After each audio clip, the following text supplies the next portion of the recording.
Good afternoon. I am Z. Scott, President of Chicago State University. I am delighted to welcome you to Chicago State University's campus today. First, I would like to thank Governor Pritzker for his commitment to ensuring equitable outcomes for all Illinois residents with today's signing of HB 3653. This moment is possible thanks to the leadership of Senator Sims, Representative Slaughter, Senator Peters, Senator Lightford, Representative Harper, and the Illinois Legislative Black Caucus. On behalf of our students and community members, thank you for your tireless efforts to advance justice in the lives of all of Illinois citizens. We're grateful to your visionary leadership and for championing this landmark legislation, which aims to correct decades of systemic injustice and improve outcomes for those most negatively impacted by our criminal justice system.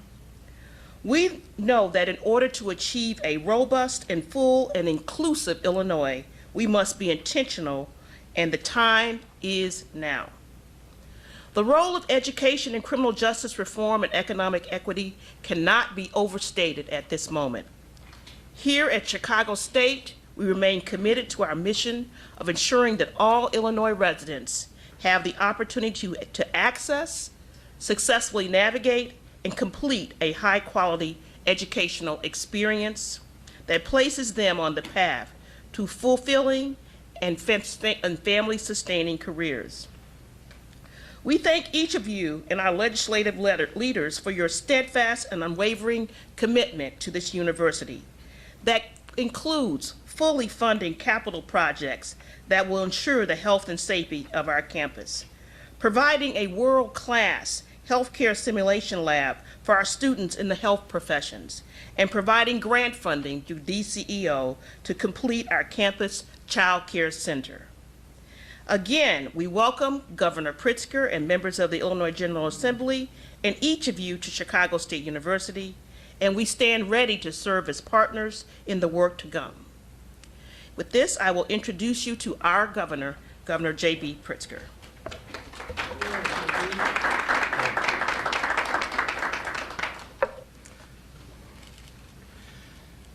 Well, good afternoon, everyone, and a big thank you to President Z. Scott and to Chicago State for hosting us here on this very, very special occasion, one that remarks a transformative step forward in Illinois' effort to lead the country in dismantling systemic racism. And while I may be the one that signs the bill into law today, let me be clear, this moment has only arrived because of the fierce leadership of people who are here with me today, as well as the many advocates for justice that are outside of this room and those ancestors who preceded us. These are the true patriots, people intent on raising the standards and holding this nation accountable to its ideals. I want to take a moment to acknowledge those who've made this moment possible. Let me start with Leader Kimberly Lightford, Senators L.G. Sims and Robert Peters, Representative Justin Slaughter, the leadership of the Black Caucus, the members, the entire membership of the Illinois Legislative Black Caucus. Representative Sonia Harper, thank you for your leadership. All of this was fueled by the experiences of those who have lived with police brutality and discrimination. In this terrible year, in the middle of a brutal viral pandemic that hurt Black people and brown people disproportionately, these lawmakers fought to address the pandemic of systemic racism in the wake of national protests over the murders of George Floyd and Breonna Taylor and Ahmaud Arbery and Tamir Rice and Eric Garner and Quintonio LaGreer and Laquan McDonald and so many others. They transformed the pain into progress, and in just a few moments, into law. Not only that, but this bill was infused with the power of individuals most directly impacted, survivors of domestic violence, survivors of crime, and those who have been detained pre-trial only because they are poor. We are a stronger state when we lift up these voices. I also want to thank Attorney General Kwame Raoul, who has made criminal justice reform his fight for many, many years, inside and outside the General Assembly, and who led the charge on the new certification and decertification system for police officers in this legislation. And of course, the advocates and the activists have given their all to turn Illinois into a state whose policies reflect the fundamental goodness and diversity of the people that we serve. That includes the ACLU of Illinois, the Coalition to End Money Bond, the Illinois Justice Project, the Alliance for Safety and Justice, Noble, the network advocating against domestic violence, and the People's Lobby. About 400 days ago, at the beginning of 2020, Lieutenant Governor Juliana Stratton and I outlined 3 criminal justice priorities for our administration: transforming the pretrial detention system so that low-income people aren't thrown behind bars while only the wealthy walk free, diverting low-level drug crimes into substance treatment programs, and reducing excessive stays in prison. This criminal justice package advances all of those goals and more, and accomplishes the goal of making Illinoisans safer. Today, thanks to the hard work of so many here and those watching at home, we advance our values in the law. Progress secured despite the pandemic because of the passion and the push of the Legislative Black Caucus, activists, advocates, and residents intent on leaving a better Illinois for all of our children. Opponents of this law don't want any change, don't believe there is injustice in the system, and are preying upon fear of change to lie and fearmonger in defense of the status quo. But let me say this to the people of this great state: all Illinoisans will live in a safer and more just state with this law on the books. The speakers who are following me today will speak to that truth as well. In short, this legislation marks a substantial step toward dismantling the systemic racism that plagues our communities, our state, and our nation, and brings us closer to true safety, true fairness, and true justice. My administration infuses these values into all that we do. That's why we've expunged 500,000 low-level cannabis arrest records, pardoned over 20,000 more, awarded tens of millions of dollars to lift up communities harmed by the war on drugs, and brought our state's prison population down by about 25% since the beginning of this pandemic. While there is more work to do, justice is being advanced once again today, and we are bringing about a more perfect union and the more of the blessings of liberty for all. And with that, I am very proud to turn it over to my partner in governance and someone who stands as an inspiration to advance the cause of justice, Lieutenant Governor Juliana Stratton.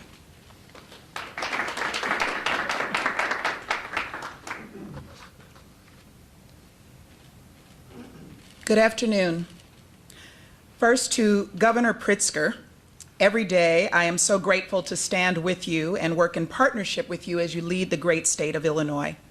Thank you for keeping your word and working to repair the harm done by the criminal justice system, especially to Black and brown communities. Thank you, President Z. Scott and the entire Chicago State University family for the warm welcome and for hosting us today. I am so proud of my friends and former colleagues of the Illinois Legislative Black Caucus, Attorney General Raoul, and all of the other elected officials joining us today who have already been acknowledged. As Black elected officials, some may forget that the systemic racism and discrimination that we fight against on a daily basis is not simply because we've heard about it from our constituents or other third-party sources. It is because we, and our loved ones have experienced it, lived it, been traumatized by it, excluded by it. So I have a tremendous amount of gratitude for the Black Caucus, who has taken this lived experience and made it purposeful, using their seats of power to effectuate change that will alter the trajectory of lives, families, and entire communities for generations to come. I want to especially acknowledge Senators L.G. Sims and Robert Peters, Representative Justin Slaughter, and Leader Kimberly Lightford, who have listened to the voices of Illinoisans throughout our state and brought leadership and courage and compassion for the communities they serve and for all Illinoisans to the forefront. But we all know that they could not have done this alone.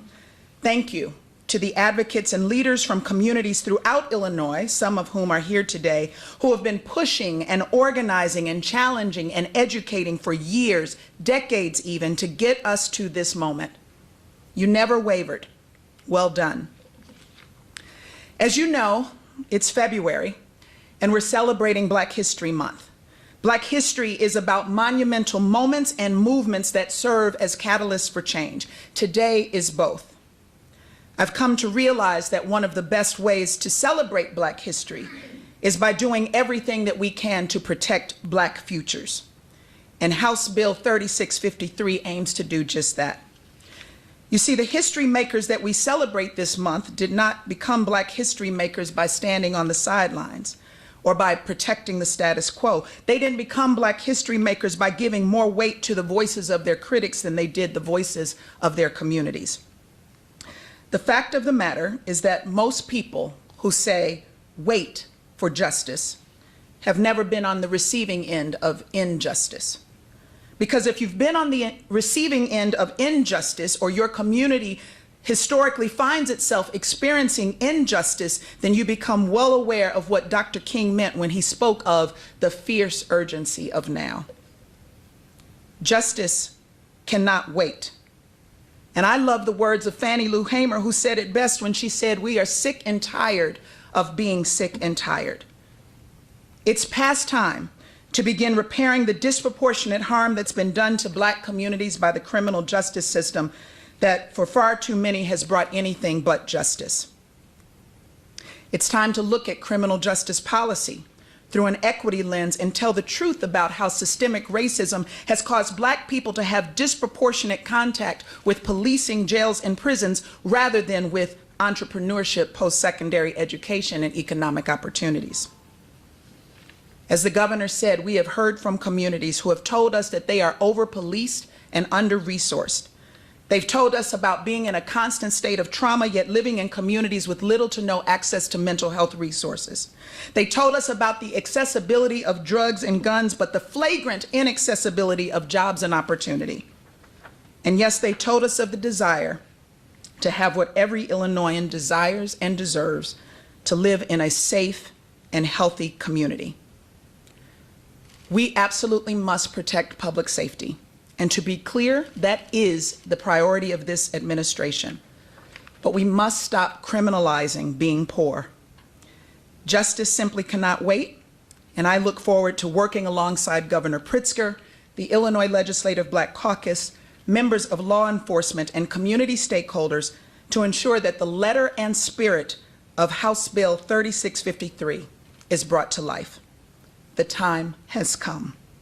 Now, it's my honor to bring forth another Black history maker who has been courageously pushing for justice and equity for her entire career, Leader Kimberly Lightford.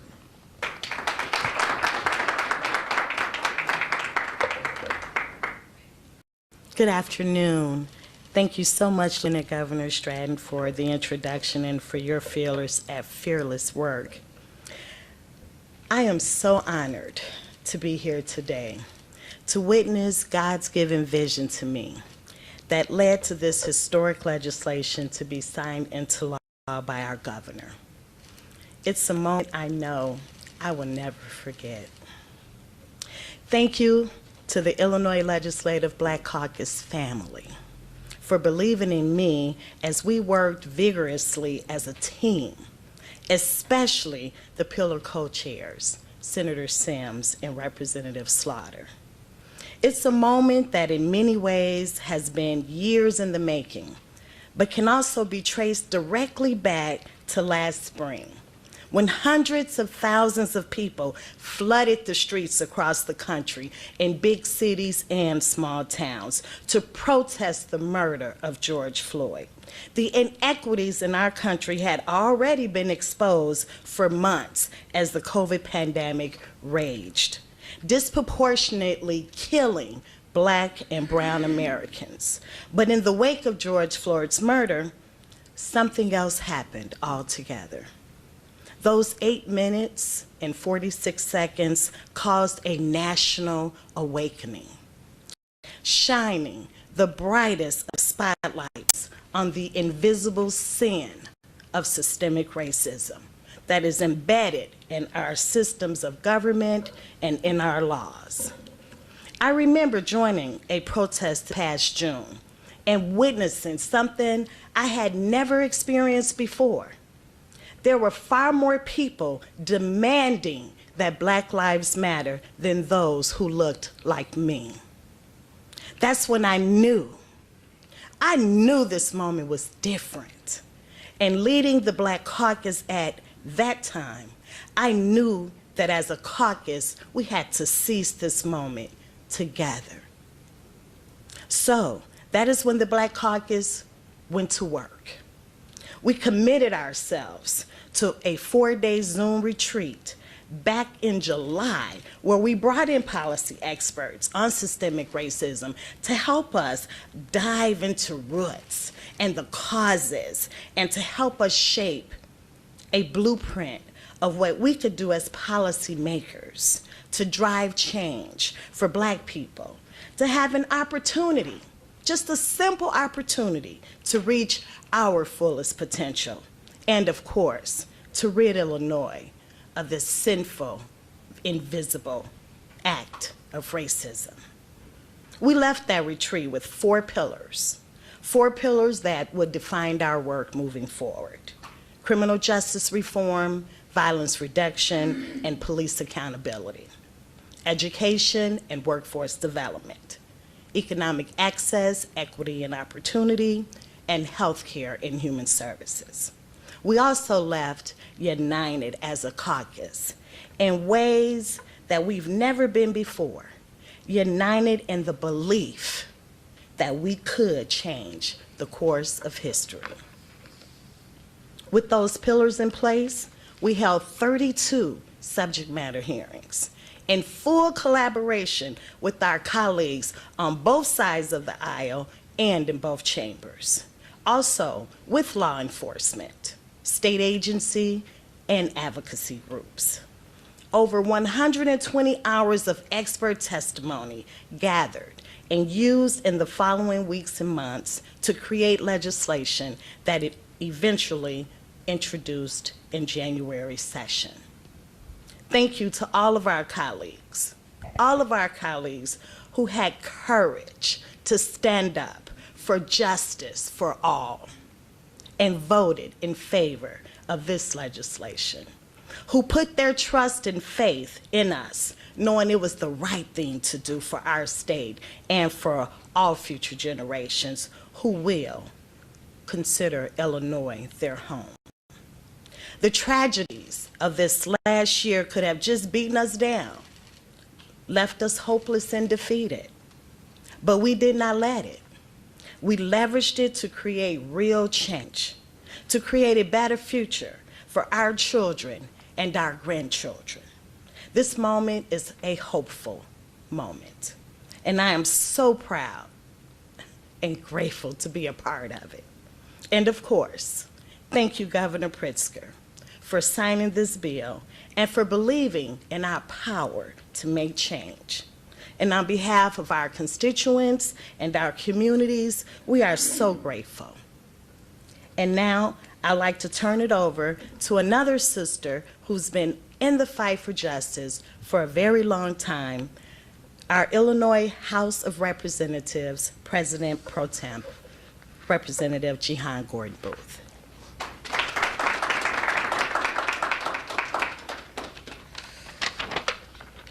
Good afternoon.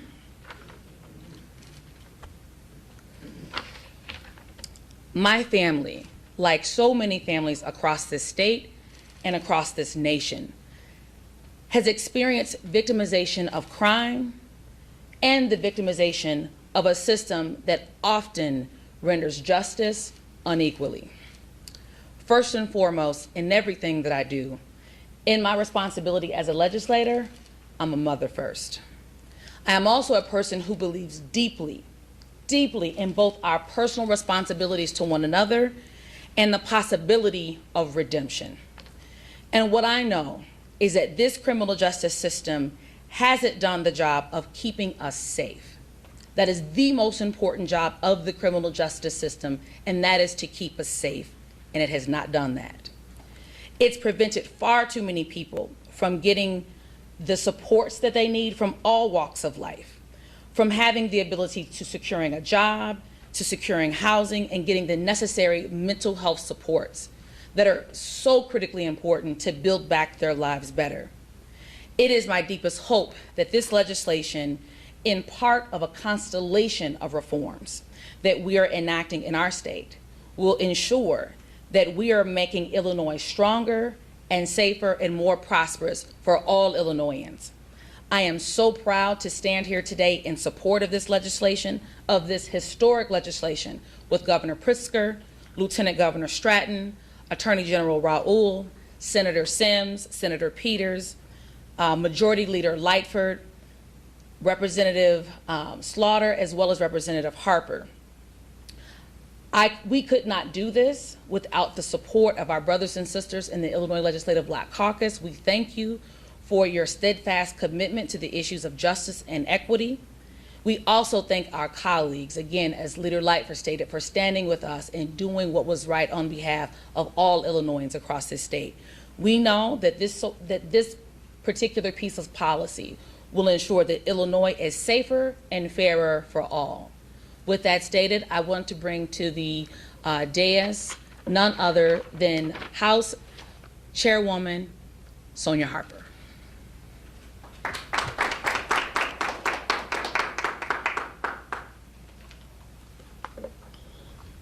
Thank you and good afternoon. House Bill 3653. This is a great start in helping to reverse the negative effects of mass incarceration in America. Those effects which have played out mostly in detriment to Black communities and Black families everywhere. This new law, with its set of measures, will help us to start to give true second chances to people who have already paid their debt to society, protects our officers and survivors of crime, and make sure we are being fair to all people, no matter their financial background or zip code. It is about time that we abolish the cash bail system, which favors those with money over those who don't have it. This restores economic access in families and communities who suffer from high rates of violence and crime, and thus deal with over-policing, unnecessary traffic stops and fines, and other infringements upon their freedom. This measure helps mothers and others sleep at night, those who end up bearing the brunt of an unjust system that takes away their men and their money, leaving incomplete households and unprotected communities. Our new measure gives hope to a new generation that things can get better when we collaborate and we actually have the political will as individuals to come together despite our differences and say enough is enough. I would like to thank the members of the Legislative Black Caucus for having the vision as well as the grit to pass these historic omnibus bills that get the root causes of our community's most pressing problems. A very special thanks to our Senator L.G. Sims, Representative Justin Slaughter, and House Chairman Senator Robert Peters. I'd like to thank the governor for keeping his word in supporting Black communities across the state by signing this measure into law today, followed by our other two pillars in the very near future. As well, I would like to thank our coalition of advocates, residents, subject matter experts, so many of you who have brought us to this day today, but who know we still have much more work to do together. And I'd like to thank our colleagues in the Illinois General Assembly who also supported these measures, had faith in us, and supported us when we told them what we needed for our communities in order to drive a dent in systemic racism in Illinois. To my communities, to our residents and constituents across the state who are looking and searching for answers as it relates to reducing violence of all forms and increasing opportunities for those most at risk for becoming victims or actors. We are not done. This is just the beginning of a new powerful caucus who is standing up and who now will do whatever it takes to repair and grow our communities by all means necessary. Thank you so much. At this time, I would love to bring up Senator L.G. Sims.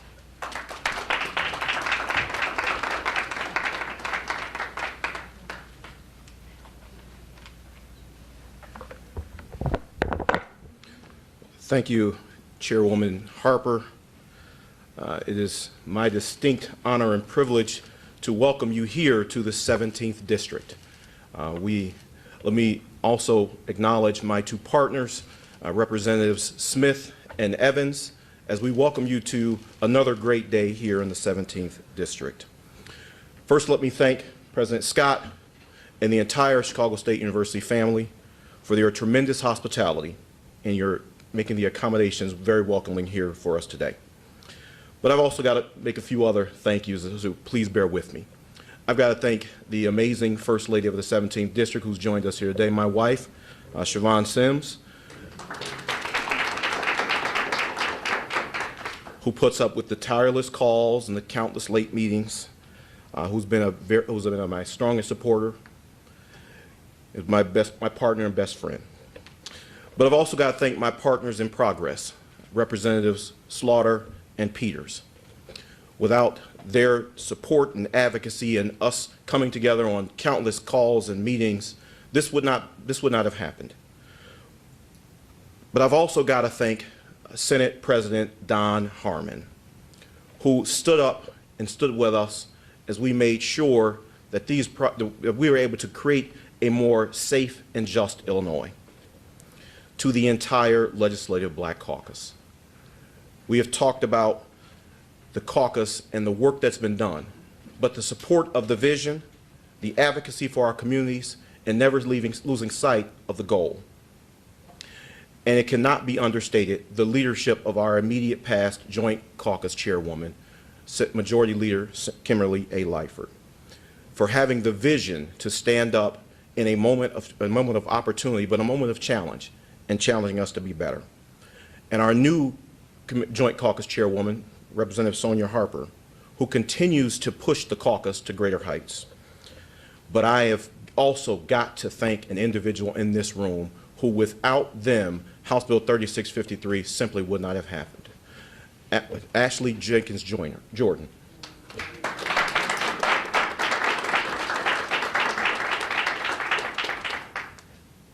I'm going to try and not get emotional about you, Ashley. Ashley worked tirelessly for this effort, including returning from her honeymoon and going immediately to work to make this possible. That is dedication. That is the unsung dedication, the dedication that you don't often see from staff. So we owe you a debt of gratitude. The people of Illinois owe you a debt of gratitude, and we thank you.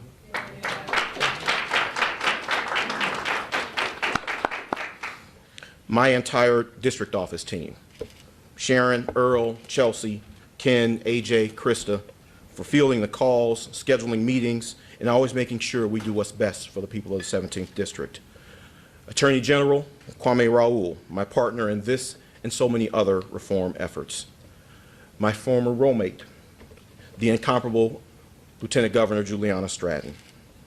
And of course, our governor, J.B. Pritzker, for being committed to progress, for being committed to addressing the challenges facing ordinary Illinoisans, and your willingness to put the gubernatorial pen where your mouth is. But I would be remiss if I did not thank the countless advocates who lifted up their voices to get us to this moment. I especially want to thank the community leaders who are watching here today. Know that we appreciate your advocacy, your service to communities across this state. I appreciate you for pushing for these reforms, which will become law here today. You know, the enormity of this moment is not lost on me, and it should not be lost on any of us. And the fact that this moment is happening during Black History Month is nothing short of amazing. This morning, I woke up thinking of the gravity of this moment and acknowledging the giants on whose shoulders we stand. I woke up thinking of one giant in particular, Adelbert Roberts, the first Black member of the Illinois Senate, the first Black person to chair a committee in the Illinois Senate, the Senate's Criminal Procedure Committee. I know Senator Roberts who Attorney General Raoul happens to be a man of Alpha Phi Alpha. I know he's looking down at this moment with a great deal of pride at the amount of work and the progress that we've made and the progress that he envisioned so long ago. But I also thought about the environment which existed 100 years ago when Governor Frank Lauder created the Chicago Commission on Race. And unfortunately, in the year 2021 of our Lord, we are still talking about and dealing with many of the same challenges Illinois faced in 1919, a global pandemic, racial strife, and civil unrest. But by signing House Bill 3653 into law, the SAFE-T Act, Illinois is making greater strides than ever before, and communities, as we continue to focus on reform. It focuses on the safety of our communities, accountability for law enforcement, fairness and equity in our criminal justice system. And communities are demanding that that happens today. They're demanding that we have transparency. They're demanding that we modernize our thinking. They recognize we have tried the failed tough on crime policies of the past, which have not made us more safe. They recognize that you can support good officers and want reform at the same time. They are not deterred by those Trumpian strategies to deflect, deny, and defame as a way to stall progress. By fear-mongering and politicizing public safety, by taking a bill aimed at making it harder for a law enforcement officer to shoot a fleeing suspect in the back, or basing pretrial detention decisions not on the size of someone's bank account, but on their threat to public safety or their failure to appear in court, and somehow twisting it into an anti-law enforcement bill to protect criminals. The reality is that a majority of Illinoisans want real reform in the criminal justice system. They want law enforcement officers held accountable for violating someone's rights. Illinois citizens want all of their neighbors to have the same access to safety and justice. Now I know change can be difficult, but history will judge how we responded in this moment, which called for big, bold, transformative changes. This is not a moment for incrementalism, but one which calls for us to reimagine what public safety looks like in this great state. This is not a moment to succumb to mis- and disinformation campaigns.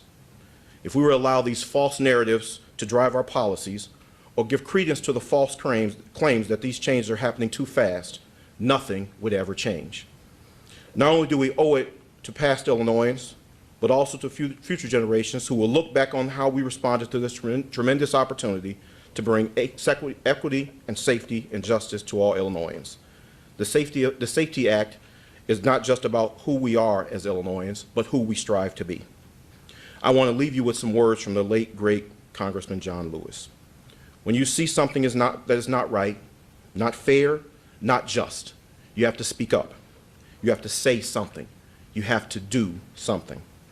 By signing House Bill 3653, the SAFE-T Act, we are doing something. We are creating a better, more safe, accountable, fair, and equitable Illinois for all, today, tomorrow, and the future. Thank you, and I will bring to the stage Representative Justin Slaughter.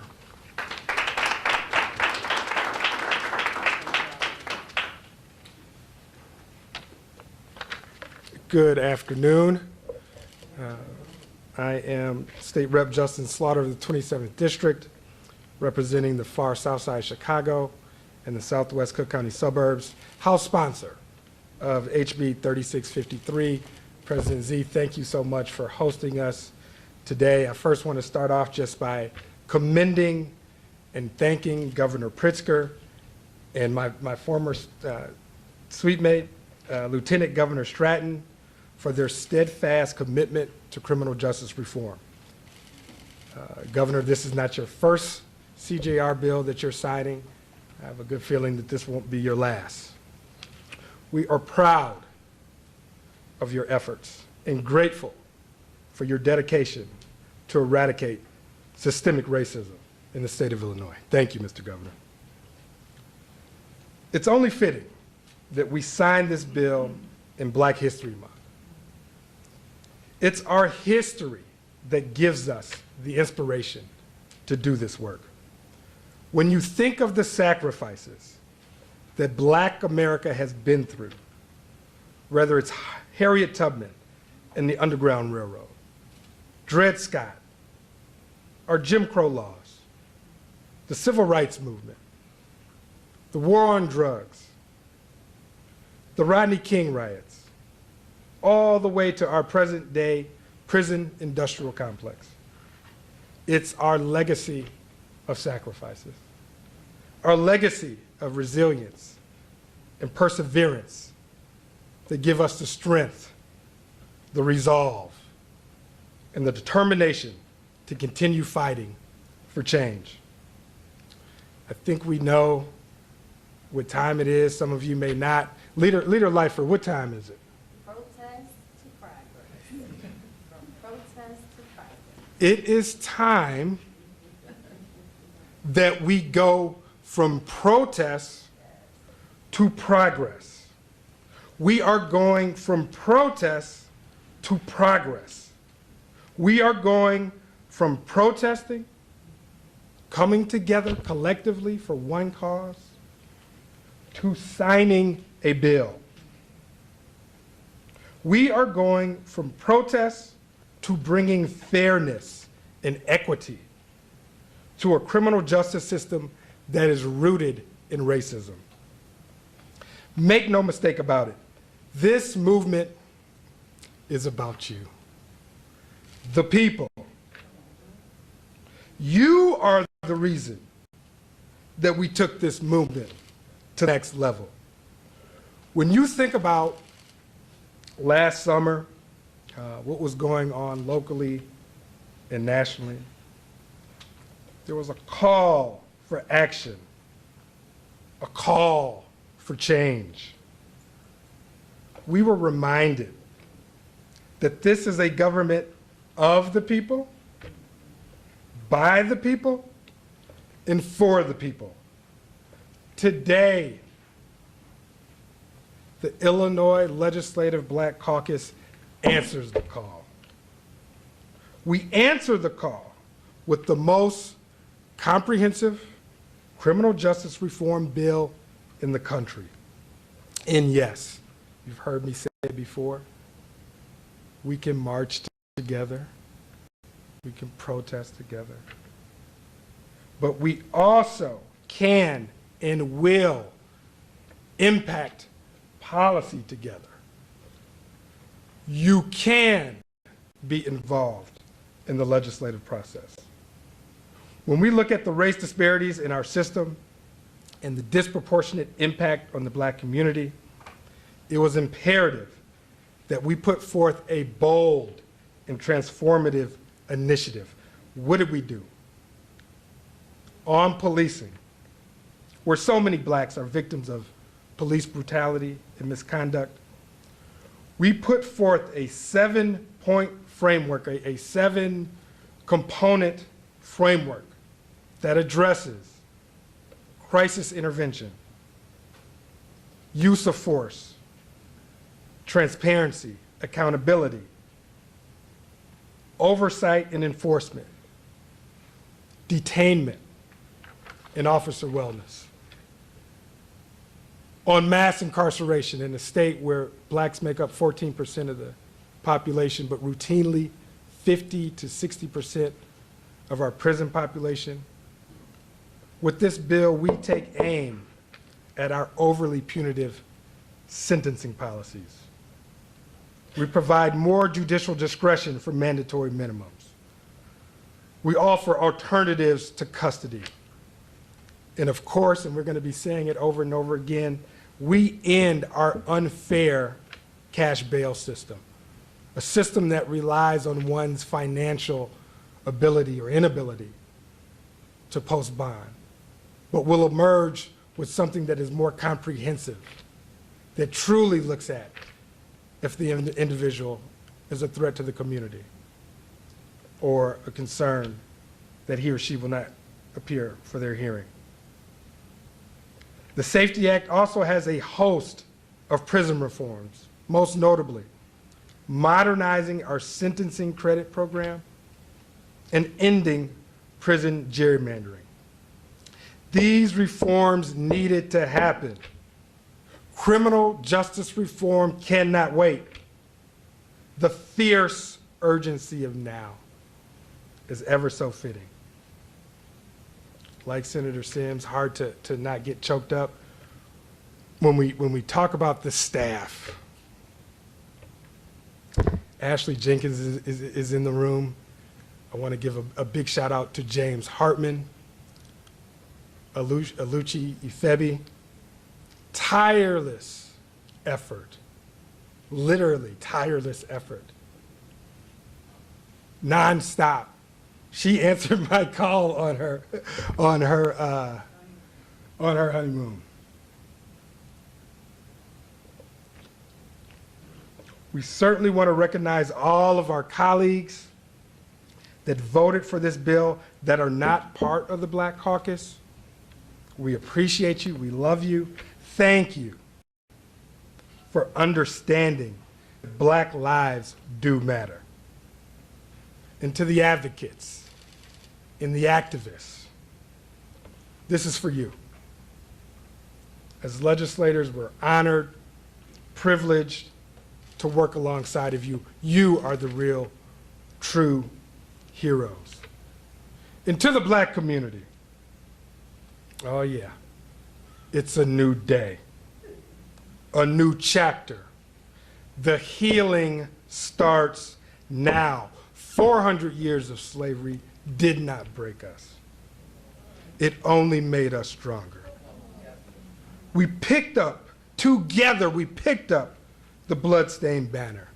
And now it's forward march with criminal justice reform. Power concedes nothing without a demand.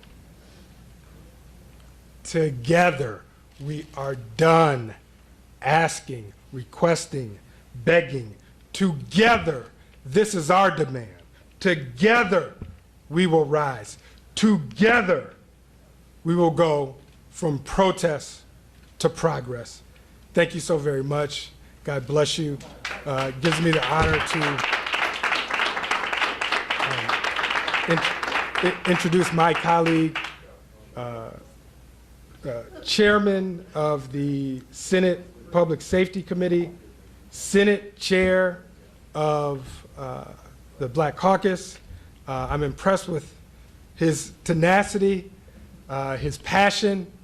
He's done this work for a really long time before becoming a state senator. He has picked up where he left off. His sleeves stay rolled up, ready to do the work. State Senator Robert Peters.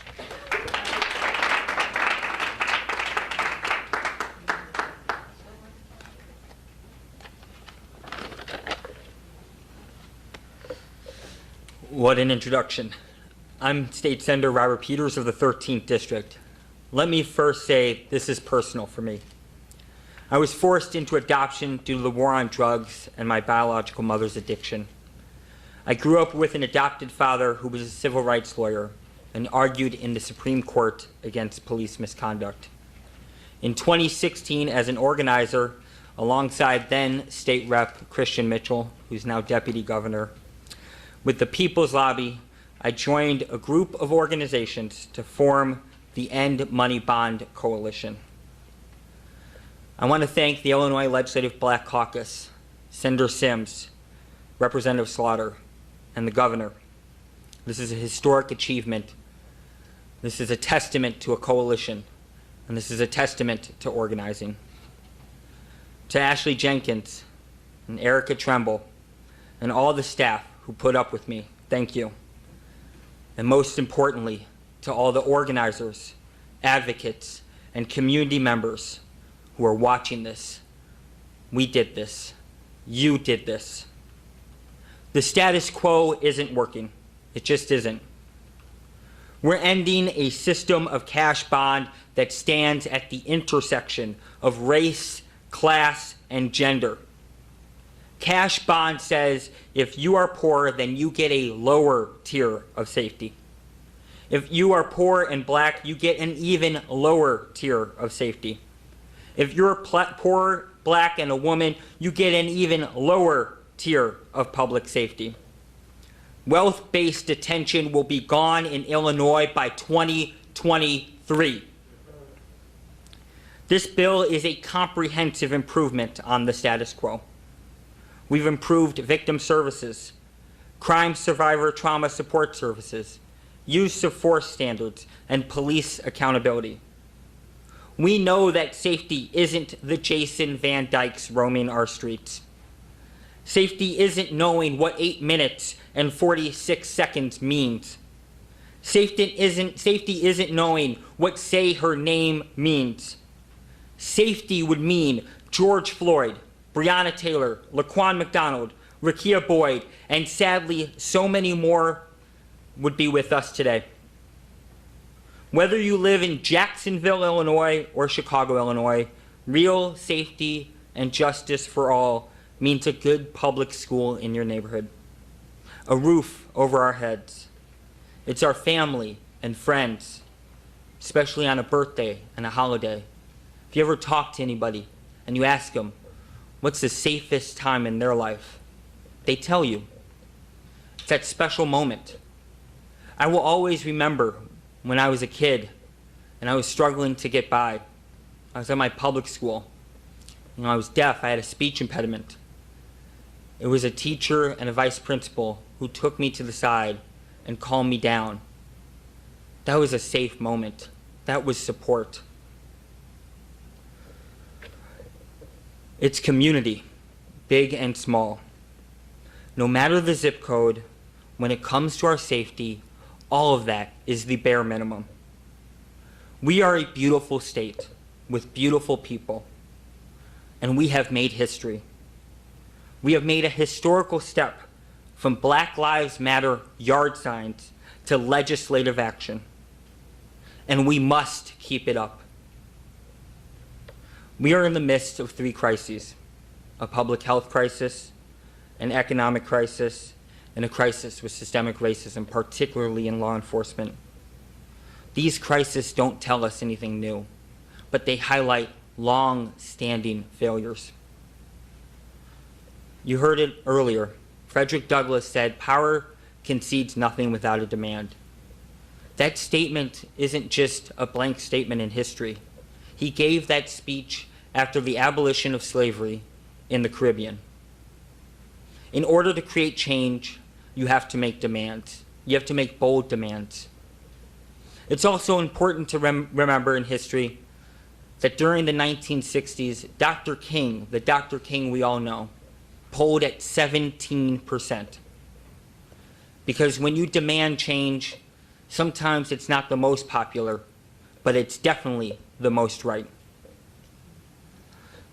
FDR came in during the crisis of the Great Depression and said there's nothing to fear but fear itself. And so right now, as we fight to bring public safety to every corner of the state, no matter what your zip code is, there's a lot of fear-mongering out there. But if we act out of fear, we will make things worse. We will deepen the crisis of public safety. With the signing of this bill, we start on a historic path towards safety for all, and not just a few. And I believe we can defeat fear. Today isn't the end, but the beginning of the fight to make every community in Illinois whole. Thank you, everybody. Next up is Attorney General, my predecessor, my friend, Kwame Raoul.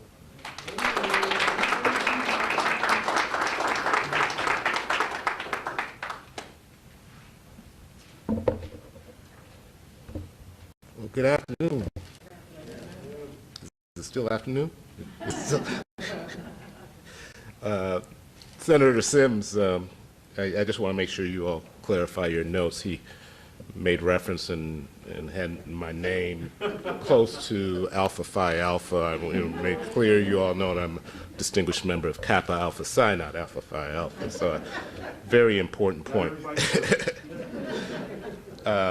President Scott, in fact, it's wonderful to be back here on the yard, as we say. I was not a student here, but I was initiated into Kappa Alpha Psi at a chapter on this very campus, and so this is a welcoming home for me. And Senator Sims and Senator Peters and Representative Slaughter, Representative Slaughter was once my district director, and Senator Peters, my 13th district is in good hands. They all mentioned Ashley's name, and there are two Ashleys I want to lift up. First, there's a Ashley Wright on my staff who convened a number of meetings to work on police certification. She was formerly on House Republican staff years ago when she and Ashley Jenkins lifted up then Representative Sims and I as we worked on law enforcement reform back then. I can't say enough. It's been said about Ashley Jenkins. We get to step up to the mic, but it's the hard workers behind the scenes. I received a call at 2 o'clock in the morning or something like that to work on this legislation on components that I had not sort of introduced, but was proud to do so, and this is a good piece of work, collective work. Governor, thank you. It's important to note that the governor's office and the governor and the governor's office is not just here at the end signing a bill of work that was done working up to this point, but they engaged in meetings that I convened with law enforcement leaders, representatives from all four caucuses, and other representatives over the course of several months since July. I want to make clear, because different things have been said about the involvement of law enforcement to this process, and I want to actually lift up law enforcement and lift up my law enforcement partners from the Chiefs of Police Association, the Sheriff's Association, the State's Attorneys Association, State Police Director Brendan Kelly, and the Illinois Law Enforcement Training Standards Board, who participated in a number of meetings since July to develop language around police certification. We also received constructive input from the Illinois FOP, Police Benevolent Protective Association, and Metropolitan Association of Police. And I want to state very clearly that I remain committed to working with law enforcement partners, legislators, the governor's office, and advocates on any cleanup language to address any oversight or unintended consequences. And I've made that commitment known to all parties. The past year, where we have spent a lot of time in isolation, and for myself and a couple of periods of quarantine, it has offered the opportunity for our country and our state to participate in self-reflection. Incidents, including but not limited to the murder of George Floyd, caught on cell phone video, reflected that we could grow out of ignoring systemic tolerance for bad actors in law enforcement. Through protests and otherwise, we bear witness to how this tolerance over time bubbles up to a point where the trust and confidence in law enforcement is undermined. This legislation being signed today does go a long way towards calling an end to such tolerance and begin to put a system of accountability and professionalism forth that can hopefully begin to rebuild the trust in law enforcement in the interest of public safety. There are three major components that I'd like to quickly highlight that our office requested from the General Assembly, and that's not to diminish any other components and very important components of the bill. The first is a result of a number of meetings my office convened with crime victims and working with the Representative Jahan Gordon Booth and crime victim advocates to learn how we can improve the services we provide to survivors traumatized by sexual assault, domestic violence, gun violence, and other violent crime. In this bill, we streamline victim compensation process to reduce backlog, we increase the amounts of compensation, and we reduce barriers to accessing compensation. And we look forward to working with the legislature on other elements to help survivors of crime. The second element gives our office explicit state authority to conduct patterns and practice investigations of unconstitutional policing. It should be noted that I led a group of state attorneys general from around the country in asking Speaker Pelosi, Chairman Nadler, and others in Congress to include such language in the George Floyd Justice and Policing Act. And they did, in fact, amend the bill before passing it on to the U.S. Senate, which has not acted on the bill. We continue to ask for this authority at the federal level. And finally, there's the enhancement to police certification. On this, I have to give credit where credit is due. Former State Senator Tim Bivens, a former county sheriff, introduced a bill for police licensing years ago. For years, in conversations with him and former State Senator John Milner, a former police chief, who also supported the concept of statewide professionalism and accountability, we've tried to promote the concept. The provisions in this soon-to-be law moves us towards a system where we are only decertifying bad cops, not only decertifying bad cops when they're convicted of a felony and a limited number of misdemeanors, but we move to a system where we hold them accountable when they engage in unacceptable conduct, whether or not they're prosecuted for it. The bill provides prosecutors with access to information they need to disclose in court proceedings to meet their Brady-Giglio requirement. It provides hiring police departments information about officers engaged in misconduct. It helps address the problem of bad cops engaging in hopping from one department to another when they're disciplined at the departmental level.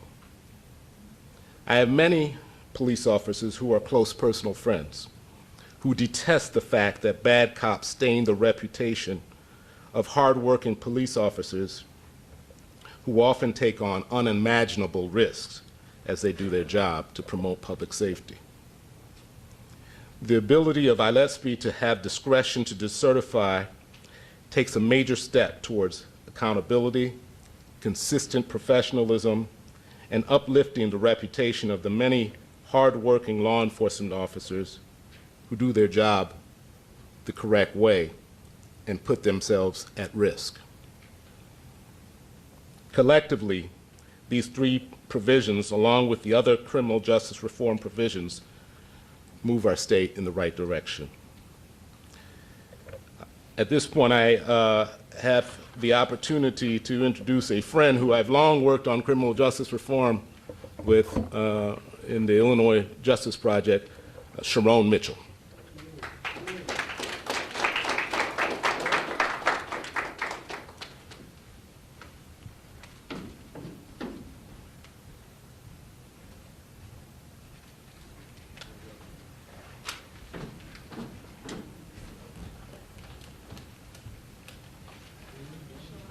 I'm really glad I didn't fall down those stairs. Would have been embarrassing. Good afternoon. My name is Sharon Mitchell Jr., and I'm the director of the Illinois Justice Project. It's good to be with you all without having to unmute. I speak to you today on behalf of a set of organizers and service providers, members of the faith community, advocates, and concerned neighbors that come from all across the state. We have, for 5 years, have fought for this day under the banner of the Coalition to End Money Bond and the Illinois Network for Pretrial Justice. We've protested, we've rallied, we've told stories, and we've talked to our leaders. From handing out gummy bears on lobby days, to marching to the Capitol, from demanding equal justice for all, to packing and watching courtrooms, thousands of us, from Champaign to Cairo, from Berwyn to Bloomington, from East St. Louis to my home in West Pullman, have fought for this day. So while this is a happy day, it is also bittersweet because I wish we were all here, the thousands who spoke their truth and helped to make this happen. We demanded a world where access to money does not determine whether you are thrown out in jail, where millions of dollars aren't pulled from our families and our communities that can least afford it, that our black and brown mothers and grandmothers and sisters and partners aren't carrying the burden of paying ransoms for their loved ones' freedom in a state that believes in innocence until proven guilty. We push for the review of multiple legal structures that drive people into pretrial incarceration, not because they are a threat to someone's safety or a risk of flight from prosecution, but because that's just the way we've always done it. This is a good day, and we're taking the right steps to remake our legal system informed by a diverse set of voices, from the formerly incarcerated to survivors of harm and domestic violence. This bill will make us safer. It means that if someone is held, it's because a decision was made based upon risks, not because of a guess of what's in their wallet. But we know the work is not done. Our court system has made a commitment, and I thank them, to reverse the addiction we've historically had on using money to make important decisions. And we'll need all of the 2 years of implementation to get this right. But I want to thank the governor, J.B. Pritzker, Lieutenant Governor Juliana Stratton, our legislative champions, Senator L.G. Sims, Representative Justin Slaughter, and the man that was on the fact sheet before I was, Senator Robert Peters, for all your hard work. And I want to thank the entire Black Caucus, led by Representative Sonia Harper, and my fellow Mustang and Fighting Illini, Rep. Cam Buckner, for their leadership. I want to thank the staffers who work behind the scenes and will likely be working for the next two as we prepare for the money bond. Erica Trimble and James Hartman, Olichia Fibe, Wendy, Lisa, my friend Aditi Singh, for the countless hours I spent harassing you about ending money bond.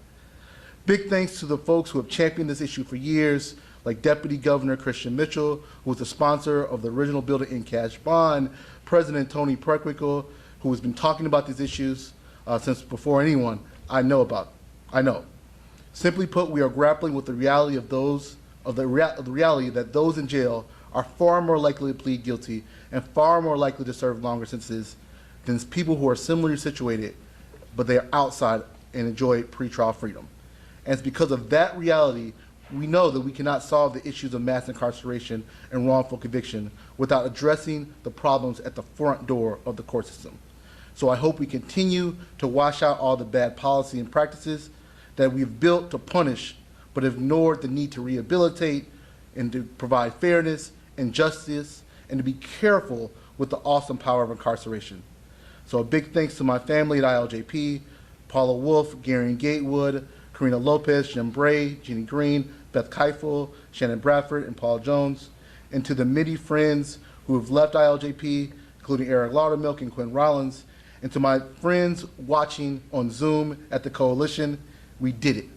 I thank you all for your dedication to end this practice that has left us poor by pulling money out of our communities and left us less safe by defaulting incarceration and making decisions on money. Thank you to the coalition. Thank you to the network. Thank you to all the people behind me who have worked to make this possible. And now I'd like to introduce Bertha Purnell. Thank you.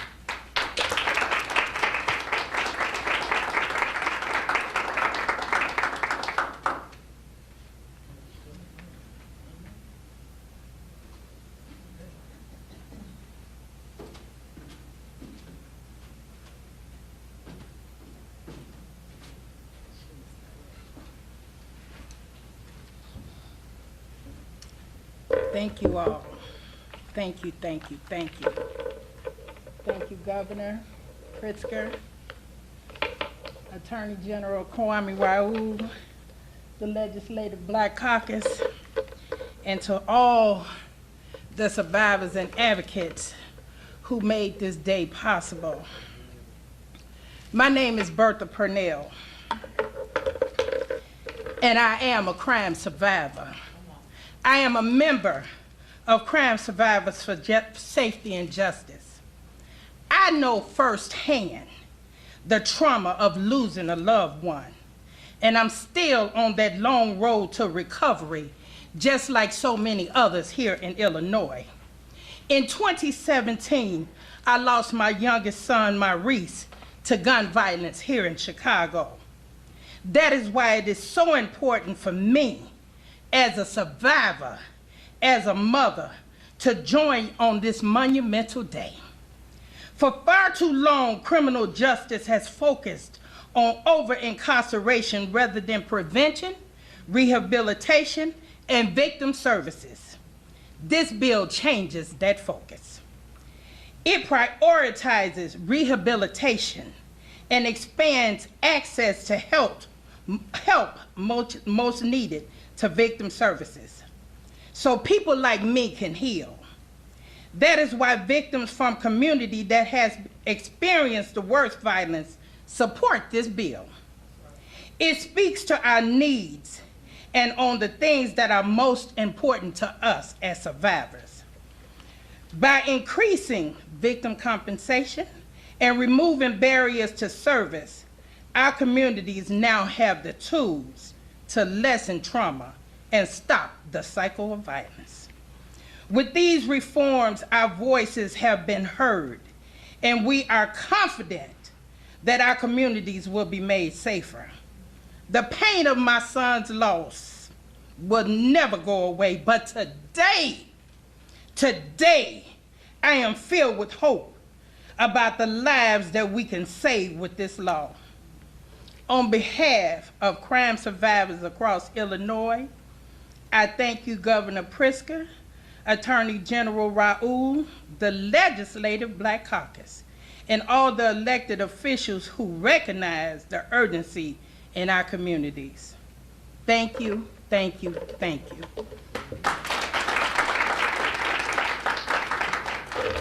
And now I call Senator Herman to the podium.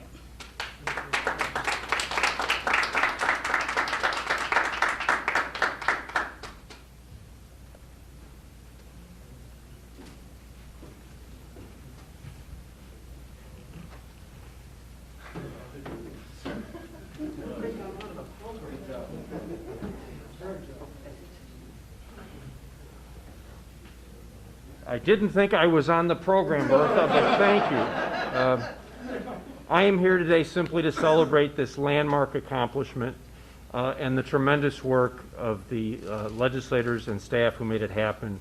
In the Senate, our Majority Leader Kimberly A. Lightford, our sponsors L.G. Sims and Robert Peters, our terrific staff, Ashley Jenkins Jordan, who led that charge. It is a great day to celebrate your signature on this bill, Governor, and honored to be part of it. Are we turning it over to the videos? Okay. I think I am now apparently introducing Chief Davis by video. Is this right? I'm learning along as we go. So here we are. Thank you, President. Hello, I'm Mitchell Davis, the police chief for the village of Hazelcrest. I'm coming to you today on behalf of the Chicago Metropolitan Chapter of the National Organization of Black Law Enforcement Executives, better known as NOBLE, and our president, Eugene Williams. NOBLE was founded in 1976 with the motto of justice by action and the commitment to be the conscience of law enforcement. These premises are just as necessary now in 2021 as they were in 1976. And it is with these ideals in mind that NOBLE is encouraged and hopeful of the criminal justice reform efforts that bring us here today. Reform is not just change. Reform is change for the better. And NOBLE welcomes productive, equitable change in our profession. While as a people, NOBLE remains encouraged by these changes, professionally, there are elements of House Bill 3653 that we feel need to be addressed. It is our belief that many of these issues are the results of unintended consequences. Members of law enforcement are diligently working to generate verbiage to share with legislators on what we believe was the intent in these areas. Knowing the desire and willingness of the authors of this bill to have collaborative input from law enforcement, we believe that technical insight from law enforcement combined with the vision of legislators can ultimately result in a product that will benefit everybody. We believe that the combination of collaboration and funding are the key to ensuring the success of this bill. NOBLE believes that the document being signed today by Governor Pritzker can be the foundation of a living document that can serve as a model for reforms that result in equitable administration of justice for communities around the country. As Chapter President Williams always reminds us, if not us, who? And if not now, when? It is now my pleasure to introduce the Honorable State's Attorney of Cook County, Kim Fox. Thank you, Chief Davis, and good afternoon/evening to everyone. It is an honor and a privilege to be with you all today, and I too want to commend the Legislative Black Caucus, Governor Pritzker, and all those who work so diligently on this legislation. James Baldwin once said, if one really wishes to know how justice is administered in a country, one does not question the policemen, the lawyers, the judges, or the protected members of the middle class. One goes to the unprotected, those who precisely need the law's protection the most. It has been abundantly evident by the work that has been done by the advocates and activists over the last several years that culminated with people in our streets last summer in the wake of the death of George Floyd, that our criminal justice system has been in need of serious criminal justice reform. As a law enforcement official, I am here to thank you all for rejecting the false premise that we can either have public safety or criminal justice reform. The reality is you cannot have public safety without criminal justice reform. The reality is if the credibility and the legitimacy of our institutions are doubted by those who need it the most, then those who will rely on our services will not come. This bill, addressing bail reform, addressing police accountability, it questions the things that we've done in the past that have not made us safer. I reject, as many of you who have worked so diligently on this work, that the ways of the past made us safer and kept our communities at their healthiest and at their best. The truth is they haven't. And so I congratulate you on the work that has been done on this work, the collaborative work by those in law enforcement, activists, advocates, and legislators to ensure that we have a criminal justice system that is legitimate and credible. And the fear-mongering of the days of past that got us into the situation of criminal justice that we are now trying to dismantle and unwind can no longer be repeated. And so for those who engage in the fear-mongering rhetoric, for those who wish to hold on to a system that hasn't made us safer, for those who wish to ignore the historic and systemic issues of racism in our institutions at the cost of lives, and particularly Black and brown lives, I say to you that this legislation is just the starting point for the continued work that we must do collectively, collaboratively, to ensure that all of our communities are safe and just. And with that, I want to bring on newly elected State's Attorney from Lake County, Eric Reinhardt. Thank you, State's Attorney Fox. Thank you, Governor Pritzker, for your leadership on this historic legislation. Thank you to the General Assembly for boldly proclaiming that the criminal justice system must do more to protect all people. This bill makes everyone in Illinois safer and our courthouses fair. Good and principled people now have the tools they need to fight systemic discrimination, to bring transparency and accountability to policing, and to ensure that justice is determined by the merit of the matter and not by race, gender, or access to money.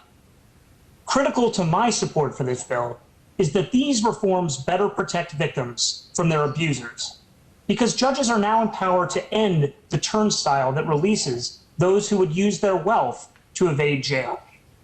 For this reason, the most preeminent victims advocate groups support this reform. Let me say that again. The most accomplished and passionate advocates for victims in Illinois, like Ms. Purnell, support this bill. We are finally ending the injustice of dangerous people buying their freedom, but we are also codifying what each of us know to be true. No one should be in jail simply because they are poor. Unjustly jailing those who pose no risk to the community creates a ripple effect, perpetuating cycles of poverty and crime. Now, instead of turning questions of liberty and justice into ones of dollars and cents, judges will have to clearly state why they believe someone should be held or released. This transparency will take us inside a judge's reason and is critical in a system that has too long failed to live up to the ideal of justice for all. Thank you, Governor Pritzker, the General Assembly, the Legislative Black Caucus, and all criminal justice reformers for making Illinois safer and our court system fair. It is now my pleasure and honor to introduce Cook County Board President Tony Preckwinkle. Good afternoon. This is an historic moment. With the signing of the Criminal Justice Omnibus Bill, Illinois is poised for a brighter future, and equity has won the day. The inequities of our criminal justice system will not go away immediately. That takes time, effort, and courage. I'm pleased to witness the courage on display today and thank Governor Pritzker, Lieutenant Governor Stratton, Attorney General Raoul, all the members of the General Assembly, and the advocates for their good work. For the past decade, I've served as Cook County Board President, and we've worked to reduce our reliance on cash bail in Cook County. And our efforts have shown that it can be done safely and compassionately. This work, coupled with the good work of our state legislature and our advocates and community leaders, have informed this brave and just piece of legislation before us today. Today, we're taking another step toward achieving a more fair and equitable criminal justice system, one that for far too long has protected the wealthy and has too often leaned on punitive practices against people whose only crime is being poor. I often quote Dr. Martin Luther King, "The arc of the moral universe is long, but it bends toward justice." Of course, the arc doesn't bend of its own volition. It takes hard work by all of us. With this legislation, we've helped to bend the arc. Thank you. Governor Pritzker? Thank you. Now we're going to sign the bill. Perhaps we can get the bill sponsors. And yeah, you go ahead, John.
bill sponsors, if the bill sponsors would just join me here, I think we're going to take some questions. You all get a pen. But you got the first one, I get that. Thank you. I'm happy to take any questions from members of the media. Yes. Governor, Hi, Mary. of course, there are the supporters, and then there are those who are critics. There are those who are concerned that this will lead to more crime, and that police officers will not be protected. What do you tell those police officers who are especially concerned that they now anonymous complaints and other, I know it's a detailed bill. Is there anything in those 700 pages that maybe you might have changed? If so, what are they?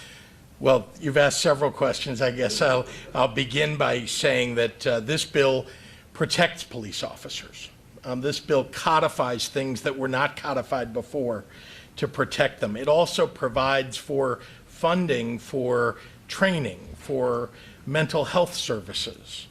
It provides actually more for police officers and doesn't take away from them. I am actually very confident that this is going to make policing safer, and it is going to make the public safer. And I do want to ask the Senator Sims to join me in answering the question, because I know he's, I have to say that this team of people that are standing behind me has worked really tirelessly. I want to remind you that there were months and months of committee hearings, 30 hours of testimony that were given. Many organizations, some that agree with portions of the bill but disagree with other portions of the bill, but who came to the table to offer their views, and the bill was made better as a result of that. But Senator? Absolutely. Thank you, Governor. And the Governor's absolutely right. Nine public hearings, 30 hours of testimony, 4 months and 4 days. Let me say that again, because there's a narrative that this process was rushed. This process was not rushed. Between the beginning, the very first public hearing of the joint committees of the Senate's criminal law, public safety, and House Judiciary criminal committees, the first hearing was September 1st. The first iteration of this bill was introduced January 5th. That's 126 days. So this bill was absolutely not rushed. So then the other portion of that question that you asked was that there would be this increase in crime, where you have seen other states where, particularly the pretrial fairness portion of the bill, where states have moved away from the utilization of cash as a measure of managing those pretrial detention decisions. There's been no marked increase in crime. There is what we are seeing is, and policy experts will tell you, what keeps down crime is the ability for individuals to be caught, and those are the things that deter crime, not more harsh sentences. So we've often said, Chairman Slaughter, Chairman Peters, and myself, that we are willing to talk to law enforcement officers, and I think you heard Chief Davis allude to this. We are willing to talk to anyone, anywhere, at any time. However, we can't talk just to ourselves, and it cannot just be a conversation where the answer is simply no.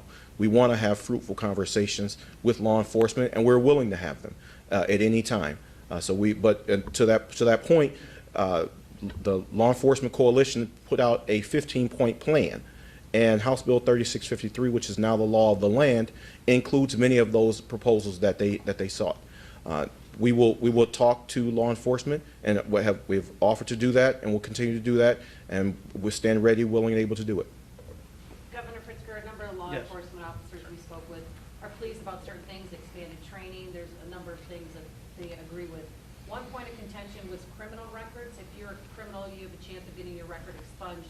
If you're a cop and you do something wrong, that lives on forever. Can you explain why you did that? Well, I think this was a group effort. I want to make sure that we're including Representative Slaughter, who, by the way, was very involved in virtually every aspect of the bill, and so I'd ask him to step up and. Okay. In regards to the records, but also in general, getting back to what Chairman Sims was talking about, there are a number of variety of future go live dates for all of these initiatives that actually pertain to law enforcement. With that being said, this is a big omnibus bill. You just don't put the bill on the shelf and let it collect dust. You just don't, switch on the switch and everything just happens. We are going to have to evolve, level set with law enforcement, talk about these issues, talk about these challenges. In regards to the records. If you commit a crime, you have a chance of getting your record expunged. But if you're a cop and you commit a crime or something happens, the record lives on forever. Yeah, I was going to say, I think that's under the licensing aspect, Attorney General. I know it's a big bill. I just. It's important to note that the Supreme Court recently spoke to the issue of preservation of police records, where there was previously a 5-year cutoff, saying that there needs to be that preservation of records. So this law is consistent, is codifying the common law of the Supreme Court. And if I may say, when you talk about expunging the certification, there are lots of professions that require certification here. And so the preservation of records, when considering whether someone should be allowed to remain certified for a particular profession, seems completely appropriate to me. Governor, can I ask you a question off topic? Sure. COVID-19 question. Illinois right now ranks 19th in the country for first vaccination, meaning we rank 19th out of 50 states for getting the percentage of our population vaccinated. We rank dead last in the second vaccination column. We get 4,400 people per 100,000. Can you speak to the second vaccination issue that seems to be undercurrent here in Illinois? Let me address both of those. First of all, we are number one among the top 10 largest states in the country in terms of first vaccinations.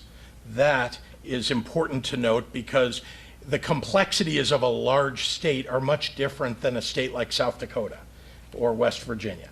So the fact that Illinois is number one as against California and New York and Texas and Florida and Georgia and so on, I think is something worthy of note, and I think that something worthy of being proud of. As you know, and I've said this before, we wanted to make sure in Phase 1A that the healthcare workers were covered completely, and we remained in Phase 1A longer than other states, for a week longer than other states, and didn't move to Phase 2 until Phase 1B rather, until we felt like we had extended that long enough so more hospital workers, more healthcare workers could get covered.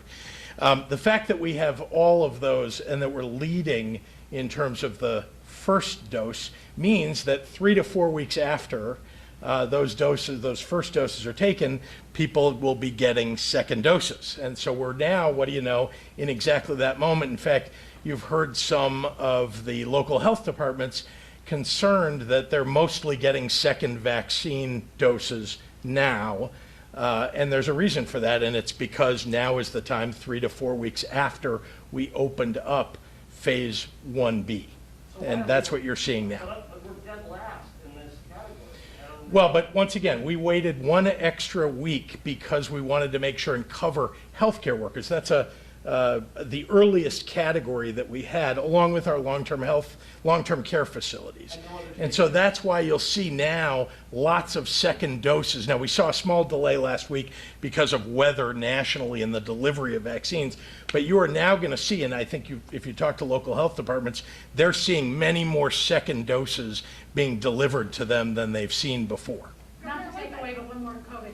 Sure. Will this Phase 1B expand as scheduled this week? Yes, it is. And do you have to prove your medical condition if you have a medical condition? No, we're not making people walk in with papers from their doctor to prove that they have diabetes or to prove that they have cancer. We are relying on people, the honor system, for people to present themselves who have those comorbidities. We also are, obviously, the nurses and doctors that are providing those doses to people can ask them questions about their condition to confirm that. And many people are, in fact, going to their regular health provider who already has their record on file and knows their comorbidity. Governor, one more question about the weather and the vaccines last week. Yeah. How badly did that set us back, and where do we stand now in getting back on track? it set everybody nationally back. Now, as you saw from the doses that were delivered, because we put those numbers out every day, we had one day that was significantly lower, and that was on Saturday. And then Sunday, we had a much bigger Sunday than we've ever had before. And I actually think that had to do with reporting more than anything else. But we delivered a lot of vaccine into people's arms last week. We're expecting to have 500,000 doses here in the state this week for administration into people's arms. So I feel like, you know, as you've seen, we've gotten to 60, 70, 80,000 per day, and our expectation is that we'll maintain and even grow that number in the week that we're in now and the coming week after that, especially as we've opened up to 1B+. Governor, was any part of you surprised or disheartened by how quickly and forcefully opponents of this bill, you know, mobilized since its passage to today? I mean, you know, you have chiefs of police, you know, other police unions, folks who are, you know, pro-police, state attorneys, you know, spreading and wrinkly, in some cases, vitriol. So is that Falsehoods, yeah. or disheartened by that? Am I disheartened by that? These folks have been out there saying some of the very same things for months and months and months. Some of them came to the table to try to negotiate their concerns, and then when they either didn't agree with the outcome that came, or that where their provisions were maybe not included in the bill, they decided, well, now we're just going to completely go against the bill and take a position, and in some cases, not tell the truth about the bill. I think that I'd like to call upon, if I may, the Attorney General to give you some feel for those opponents and where they've taken their position. Yeah, so I've seen some of the communication to which you're referring. And I've had a lot of personal conversation with the leaders of such association, and some have expressed regret that that type of communication has been, that approach to dealing with such a comprehensive bill has been taken. You know, as having served 14 years in the legislature, I know that there's a reason we meet from year to year, because we try to improve the law of the state of Illinois, which involves revisiting things that we may have done the previous year or in the previous part of a particular year. That's nothing new. We do that, well, the legislature does that all the time, and this is no different. It is important to note that within this legislation there are different implementation dates that allow for us to have continued conversation on this to get it right. But I can tell you, I heard from Jim Black, who's president of the Chief of Police Association, and he's expressed a willingness to work and to have conversations to you know, correct any unintended consequences. And engagement with the Illinois Sheriff's Association, the executive director was concerned about that. They don't know if they could chase a suspect who just shot at someone, or what are the rules of engagement? Certainly you can pursue a suspect. The question is what level of use of force you utilize in doing so, which is an important conversation for us to have. That you know, we've seen numerous incidents that not only puts the use of force as aimed towards that subject in question, but the use of force is aimed to the public at large in question. And so these are conversations we can continue to have. Again, that the legislature has embraced doing something about inadequacies in the law doesn't mean that we can't have continued conversation to address any unintended consequences, as expressed by Chief Davis, who was a participant in the many meetings that we had to deal with this. And Illinois, the first state to totally eliminate cash bond, and I realize it's going to be phased in. Oh yeah. Okay. Yeah, we were the first state. DC doesn't have cash bond, and New Jersey effectively got rid of cash bond in terms of very, very, very limited circumstances. But we are the first state in the country to, move in terms of the 21st century form of public safety for all, and it's rather historic. So, now, I hope the rest of the country, if they're looking at this, they can see a model that says that we can get rid of a tiered system of public safety so that, if you're poor, and especially if you're a poor person of color, you're not saddled with a really, really horrible form of public safety that means that you are guilty of being poor. So this is a historic accomplishment. And I just want to say, I know there's a lot of people who are poo-pooing and saying all these things, but let me tell you, when we look at this system, we've seen in terms of someone like, say, Kyle Rittenhouse be able to bond out and go to, a bar in Wisconsin. And then we have folks like Kevin Blumenthal, who was stuck because he was simply poor. So this is a historic achievement, and I hope the rest of the country understands that we're moving towards public safety for all in the 21st century. On the flip side, and maybe you can qualify this, it's not cash bond for everybody. Obviously, it's for level of crime. There are those who are going to say, the person who, the victim's going to think, oh my gosh, the person's getting out tomorrow. What about that thought? We might be first, but why are we first? Why aren't others jumping to that same conclusion? Well, so the main thing here is it's important to remember what we've done is strengthen judicial discretion when it comes to determining whether someone is a threat to a person or community. We focused this explicitly and narrowed it so money does not play a factor. Money does not determine whether someone's a threat.